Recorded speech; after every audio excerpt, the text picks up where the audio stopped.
Hey everyone, welcome back to the channel.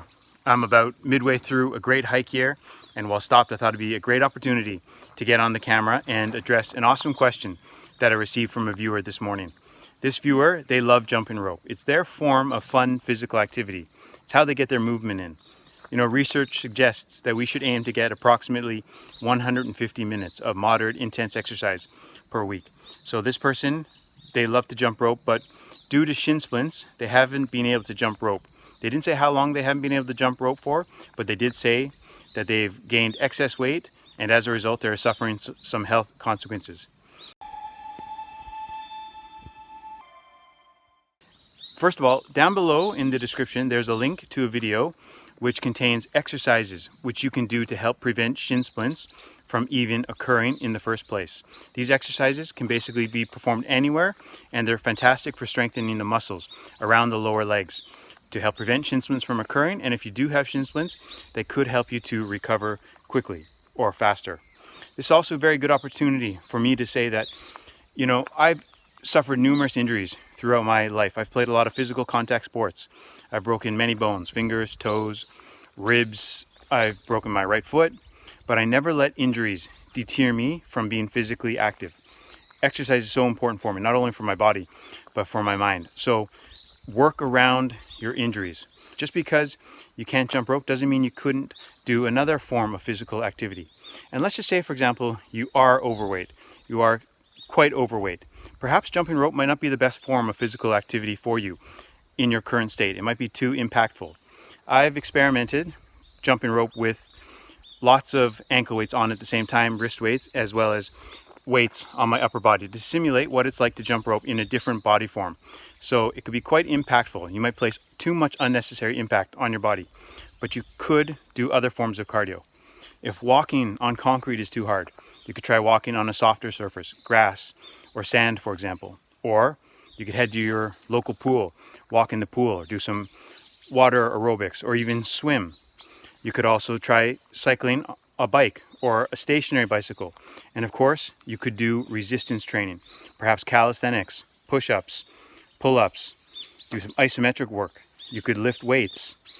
David Goggins, the former US Navy SEAL, when he was extremely overweight, he wanted to avoid doing certain forms of cardio because he was carrying so much weight, they placed too much impact on his body. So one thing that he did was spent a lot of time on a stationary bicycle to reduce his weight. Another thing which he did was a lot of resistance training. He lifted weights.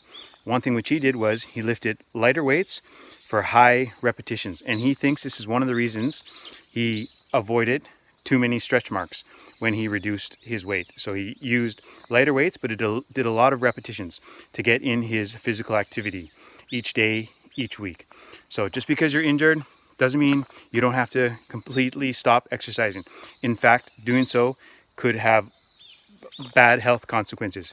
Being inactive, you will lose muscles. For example, if you're bedridden or if you're wearing a cast. I had a cast on my foot, my right leg. The muscles on that leg decreased in size because I was inactive with that leg. I couldn't use that leg. But after I recovered, I incorporated exercise for that leg and rebuilt the muscles. So remain active, really important, not only for your body, for your mind. If you're injured, look for other ways to be active. If you're carrying a lot of excess weight, perhaps jumping rope is not the best form of activity for you right now. Focus on reducing your weight, and then once you feel healthy, strong enough, gradually incorporate jumping rope back into your life.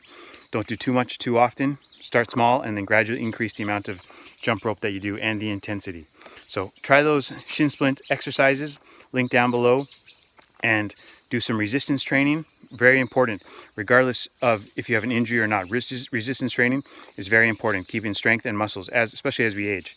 So resistance training, shin splints, the shin splint exercises, and look for other forms of cardio that you can do.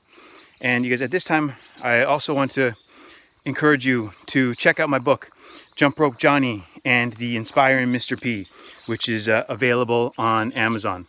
I've written articles for newspapers, magazines. My articles have also been published in academic journals. I wanted to write a fiction book, and this is the type of fiction book that I would have loved to have read as a kid. I've received a lot of positive feedback from viewers of this channel. People who bought the book initially for their children, but they themselves absolutely love the book. They said it's jam-packed with life lessons that can not only help carry children through their teens into adulthood, but it's also the life lessons are great reminders for adults. So I highly recommend you check that book out. I really enjoyed writing it, and I think you'll enjoy it. All right, thanks for watching, everyone. See you in the next one.